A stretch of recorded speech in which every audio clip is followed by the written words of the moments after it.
up.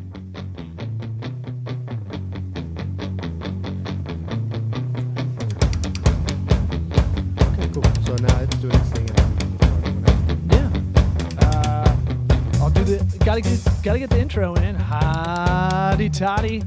God Almighty, it's a Sweat Equity podcast coming to you from Tocobaga Consulting office. Oh, and you can almost have to restart that because I didn't hear the music or anything. I don't have it set up to the mixer. I got to put it in post. So Ah, yeah, damn. yeah. All We right, don't go have ahead. this. We don't have everything set up in here. All right, well, restart that. This is no. This is no. We're keeping it. We keep it raw in this piz. Well, damn, man. It's the music that gets me pumping. I know, When you it's gotta- got You got to play the Londoners in your head, and then it'll vibe like that. That other voice you're hearing is Damian Alpizar, creative director, owner, operator, editor, animator. Just keep going. How Just many keep going. designer, girthy. Yeah, this is what happens when you're like a small business, and even though I have a partner, it's like we split hats, but at the same token, you're like, I mean, how many hats do you have? A lot, way too many. And I've got a big head, so it's like I got to get custom hats. Wow. Those new eras. We are still talking. We're not. We moved on to the. Look at this forehead. We're on the Mevo camera right now, so it's like that's why this is a little bit different than normal. But this forehead, Peyton Manning's like, damn, bitch, that's a big forehead. Target. Yeah, I'm fine with it. Yeah, that's cool. Hey, people say that back in the day that would have been an indication of how intelligent you are. What is that, like phrenology or something like that? Yeah. Something like that. I don't know, but I was like, hey, yeah, dude, it's coming down out there. We're in Florida, so this happens. Yeah, but I would have always thought that they had the big hands, the big heads, the big everything. I always just felt really bad for Andre the Giant. He must have been a genius. I mean, he only had one sling on his leotard too. That was rough. I couldn't even get two over his shoulders. So we were just doing like a kind of a post client meeting.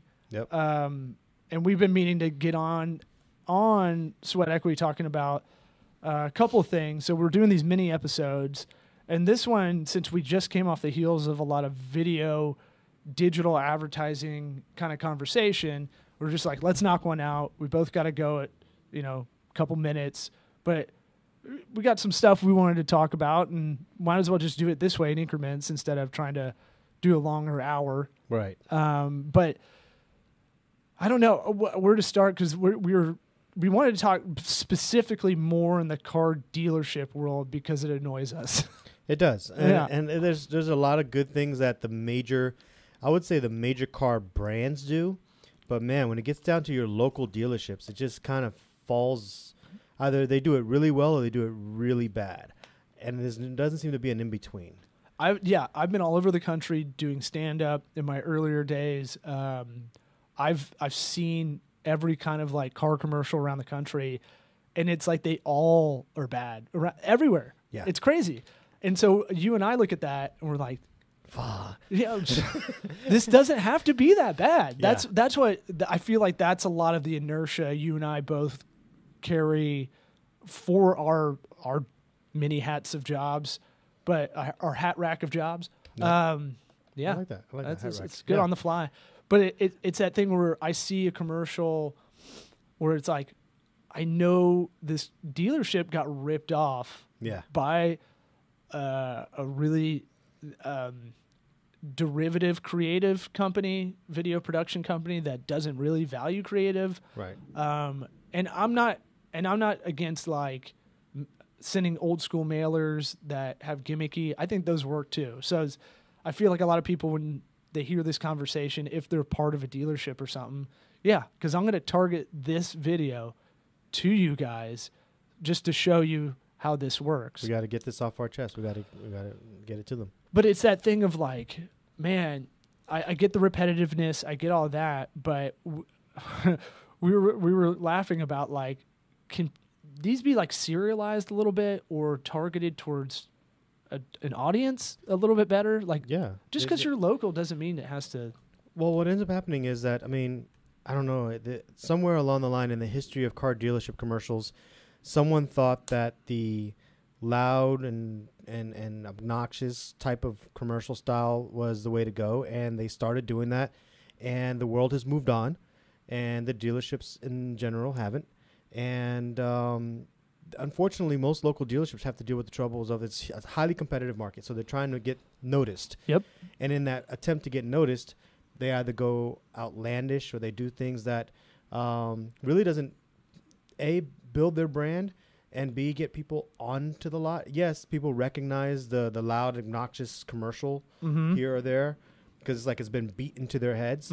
But is it really causing is it causing the engagement that they're trying to get from their target? And that's where we sit there and we thump our heads going, man, you paid all this money to make noise. It's really what you're doing is you're making noise. Right. How much of your brand and message is actually getting across and is it really targeting the people that you're trying to target? But you're really making a lot of noise. Yeah. Yeah. And in old school ways too, you hear people parroting the slogan or the noise back. That's like your only stat. Now we have stats. And it's funny you said, get them on the lot, because I tried to do a little bit of research before we talked about this on air and, trying to get our marketing package together for this. And everything I'm reading about the industry, the two things you kind of said, you've got like industry-wide, you've got more noise than ever as far as there's more brands. Everything's kind of segmented preference-wise just in general now because there's how do you want to digest news or social media or almost anything is kind of splintered off.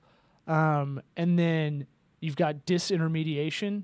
Yeah, that's right. Damn. See, that's that forehead at work right now. That's the forehead. So that's like the Uber of whatever, the Airbnb of whatever. They found, why does this have to be this way? Let's take out this intermediary, and stuff like Carvana's coming up. You ever seen that? Where like you can order a car, just have it show up. Yeah. And if you don't like it, they'll take it back. So there's stuff like that you have to compete with because that's like bringing the lot to the house. All right. And then you've got the strategy used to be internet leads, just get as many as you can, right, and make that funnel really wide at the top. Yeah, and they did that with the flyers and spending all the money on thousands of mail outs to hopefully, pull in a few. So like everything now is more about, everything I read in the research I did on the digital marketing side is quality over quantity. You want a quality person to step foot on the lot. So anything advertising wise we talk about is like get them through the doorway. That's your threshold. The rest is on you. Right. We're going to try to bring quality leads in. So here's some stats. Ready? 40% of walk-in customers buy that same day if they're a quality lead. And 70% do so within 72 hours. Wow. Yeah. They're ready to buy because they've done the research. So cars.com says 43% of shoppers don't contact a dealership before they visit one. So that means your digital lot, your website, needs to be fast for mobile. It has to load in under 3 seconds. So nerd stuff like that you need. But you also need to lead the right person there. We can target by income, by brand. If they have the current brand, they want to buy another brand. Some people are more likely, and the better the car gets, the more likely you are to be brand loyal. Right. So there's cool shit like that. And then transparency. I mean, I can keep going. I feel like you had. You had something? Do you? No. I'm intrigued because I did not do this research. My research is all on the getting them to the door part, but you actually have stats beyond that. Well, it's like we were talking about. You have to have the creative and the technical side marry each other, and then it's going to be like a scissor. That's why we make such a great couple. Oh yeah. We'd make cute like white Cuban babies. Yeah, totally. Both of our women are like, what the? Here's your other dad, nerdy Manny Ramirez. So 63% of auto shoppers still were researching dealerships after walking on a dealer's lot, and more than half of those visited additional dealerships based on what they found on their mobile devices. So what that basically breaks down to is basically what happened when I was on the lot last time. I'm looking at a car, I'm checking out its price, and then I'm on my phone while, the salesperson is someplace else, and I'm checking out like, okay, well, what does this other lot have this same car for? Yep. What is this going on? And then even if they had a better price, it was a matter of like, okay, well, I did my research before I got the car. So what you're telling Yep. me is kind of like, oh, wow, I kind of just went through that, which is kind of fascinating. I did my research before I got the car. I knew what kind of car I wanted, but then it became a matter of the culture and like where would I go and where would I feel comfortable, what sites did I go to, what was offering what. And you're right. By the time I walked on the lot, I kind of already knew what I wanted, and it became a fact of what brought me to that lot in particular, and then what happened after I was there. But there was a lot of research and stuff that goes into it before I even walked onto that lot. Yeah, and so what you're getting to is now transparency matters. You need a frequent message, you need a consistent one. But now, if you can be more transparent as a local business, it's still an industry that people don't trust. Yeah, the consumer doesn't trust naturally, so you're always going in with skeptics. If you can build this loyalty within your employees in a message projected out too, so your employees buy into it, everybody that's in the admin side, the financing side, and the sales side, they all have a good attitude, Chick-fil-A style. That's more internal branding to me, but it will bleed out everywhere. And then the other part is if you do a consistent message, using behind the scenes stuff with people there via social media ads or something like that, it will build that loyalty to like, oh, I feel like I kind of know these people after a while. Well, yeah. I mean, if I'm going to walk into any particular lot, I mean, one of the things who's that amateur with the phone still turned up? I'll throw another thing. Another thing I found that was interesting was it's hard to track leads consistently data-wise for lots a little bit because it's skewed depending on inventory. So inventory can adjust promotion.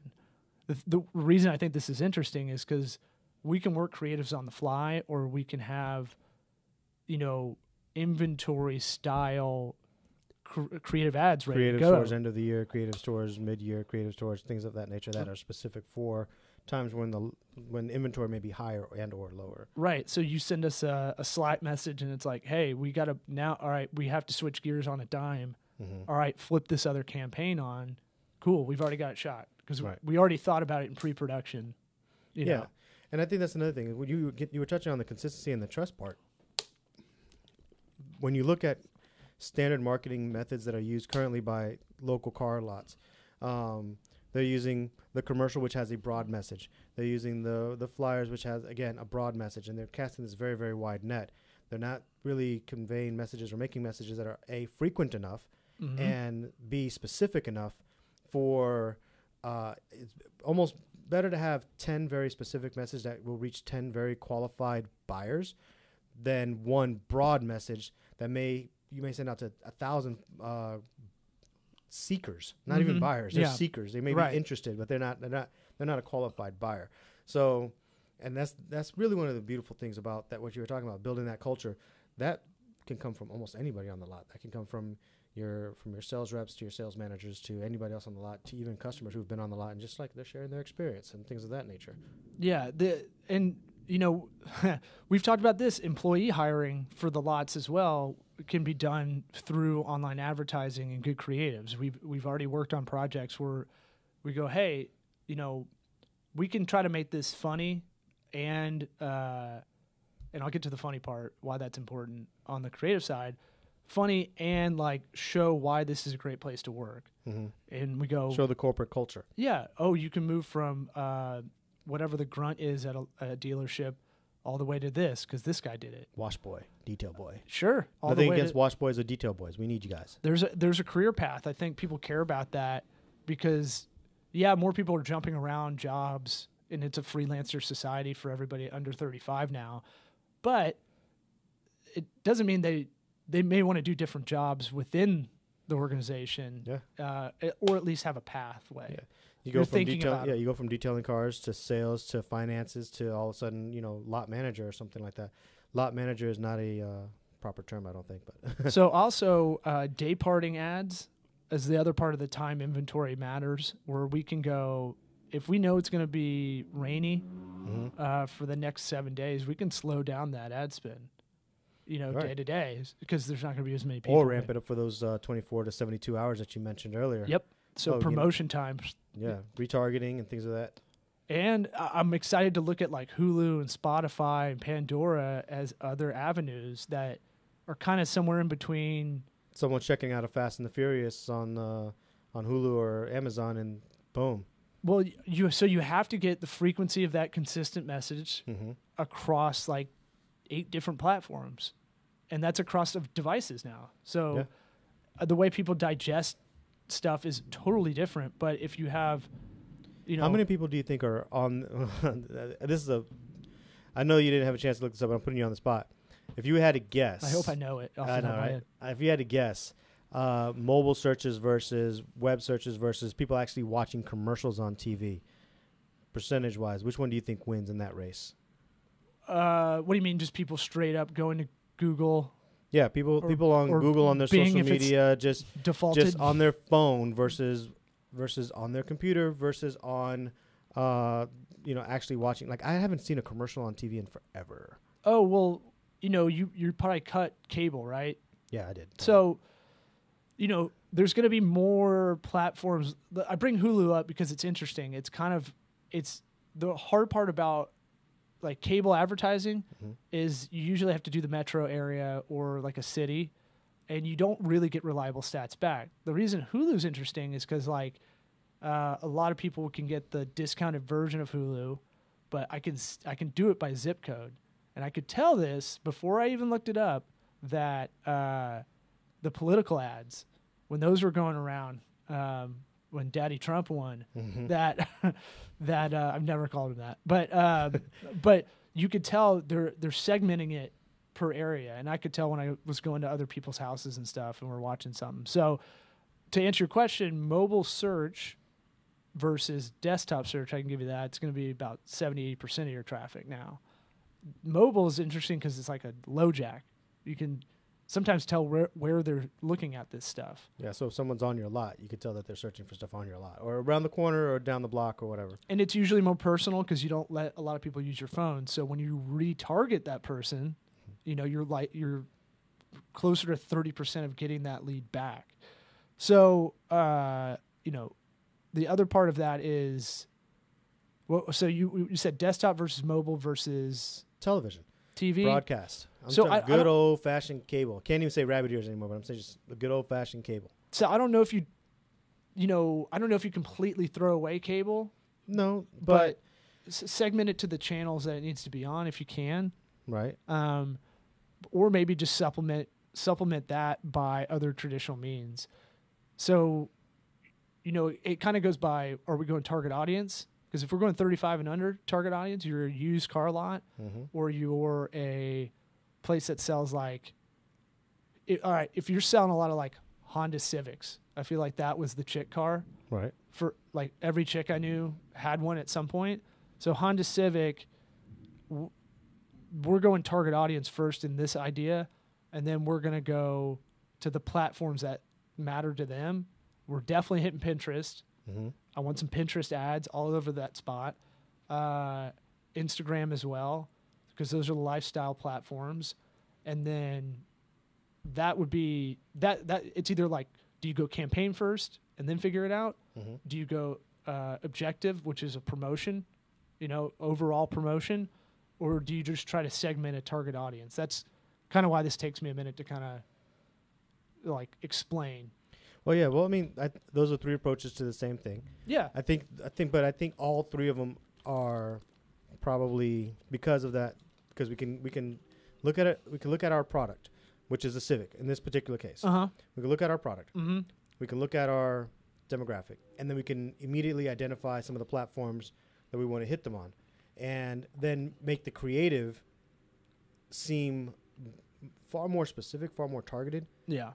To then qualify our audience. Yep. So that way when they're on our lot, at our door, they are then, hey, you have the demo, you're the right person, I've got the car, here you are. Now everything is up to the person on the lot, of course, but we've got them there because we were in the right place with the right demo on their platform, in their phones, and it's an easier sell if you have everything listed online, up to date, and you post. That's good organic content, is posting what's available, what just came on the lot. That kind of stuff is great too, as like social media fodder. But the funny part I wanted to get back to is if we can make them witty. Like Geico does a good job of making those interstitial YouTube ads. They're you got 5 seconds or whatever before you can skip to that younger demo. But if you can, they can make it funny in 5 seconds. I feel like we can too. Funny gets shared on social media, so you don't really share that on YouTube because it's not it's somewhere between social media and pay-per-click kind of area. But social media wise, if you make consistent, funny, digital ads, those are the things that get shared. That's the organic reach. That means you get to spend less on ad spend online. So, all right, we got to close it out because we got to get on a call. Yeah. Thank y'all for listening. More when it happens. I'll see you. You got to hit that button. This red, is where you red edit. Button. This is what you edit out. Dash.